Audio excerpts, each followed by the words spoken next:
Some say Africa's golden era is gone.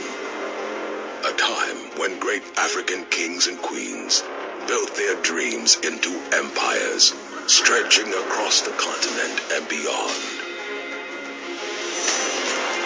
But we say a new era is upon us. A new set of African kings and queens are on the rise, driven by the same wealth of character as the kings and queens before them, building new empires of enterprise with the right partnership.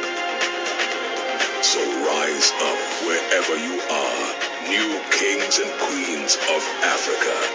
Embrace your full potential and be proud of your heritage.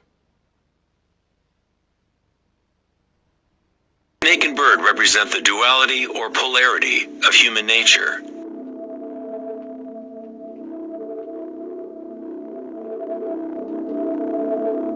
The snake, the downward direction, is the manifested spiral, the evolutionary energy of the world. The bird is the upward direction, the upward current oriented towards the sun, or awakened single-pointed consciousness, the emptiness of Akasha.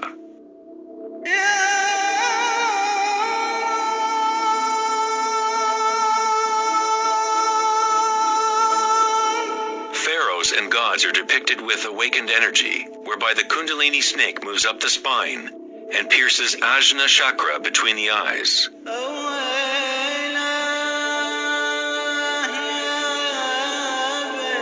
This is referred to as the Eye of Horus. In the Hindu tradition, the bindi is also representative of the third eye, the divine connection to spirit.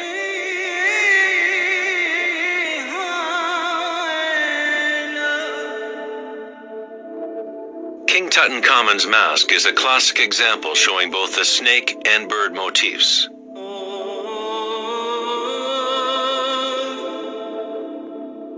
The Mayan and Aztec traditions combine the serpent and bird motif into one god, Quetzalcoatl or Kukulkan. The winged serpent god represents the awakened evolutionary consciousness, or awakened Kundalini. The person who awakens Quetzalcoatl within themselves is a living manifestation of the divine. It is said that Quetzalcoatl, or serpent energy, shall return at the end of time.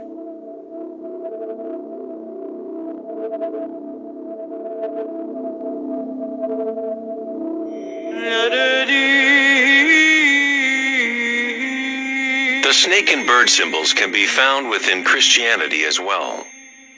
Their true meaning may be more deeply encrypted, but the meaning is the same as in other ancient traditions. In Christianity, the bird or dove, often seen above Christ's head, represents Holy Spirit, or Kundalini Shakti, as it rises to the sixth chakra and beyond.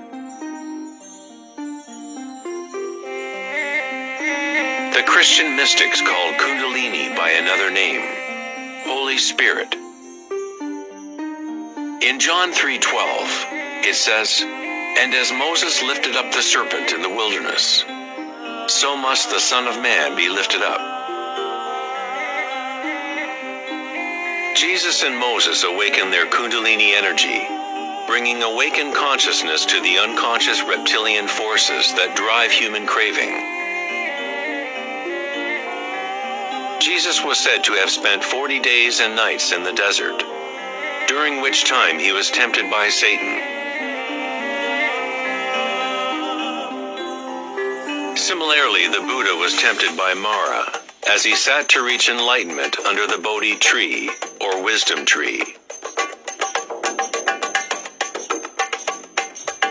Both Christ and Buddha had to turn away from the lure of sensory pleasures and worldly grasping.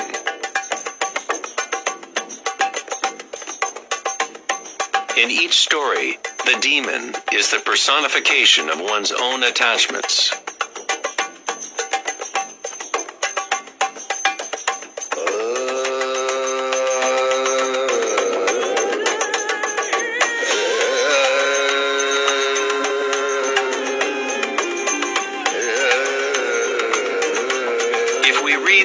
Adam and Eve story in the light of the Vedic and Egyptian traditions, we find that the serpent guarding the tree of life is Kundalini. The apple represents the lure and temptation of the external sensory world, distracting us from the knowledge of the inner world, the tree of knowledge within.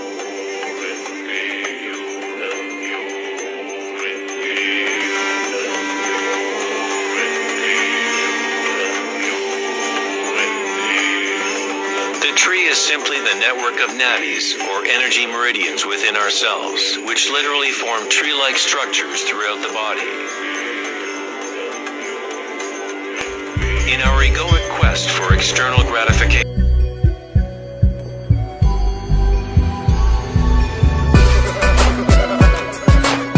this is DJ Manny remix, in case you want to wait.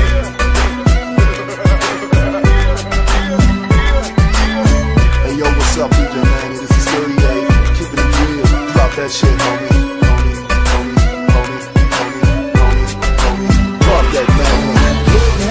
Father, help us all. Since you supplied your phone number, I can't help but call. Time for action, conversating, we relaxing, kicking back. Got you curious for thug passion. Now picture that, tongue kissing, hand full of hair. Look in my eyes, time to make the bed rock. Baby, look how it rise. Me and you moving in the nude, do it in the living room, sweating up the sheets. It's the thug in me. I mean, I'm disrespecting when I tongue kiss your neck. I go a long way to get you wet.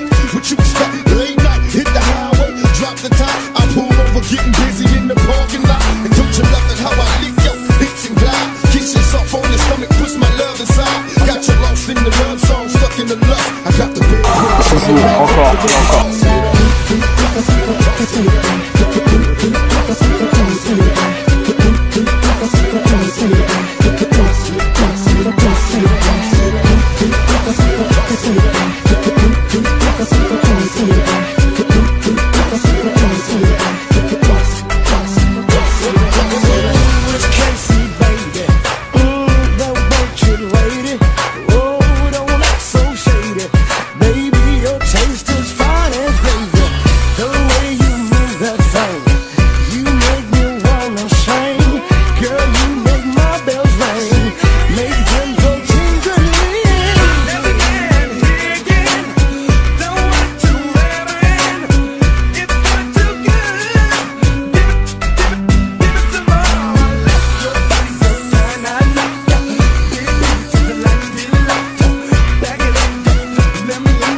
See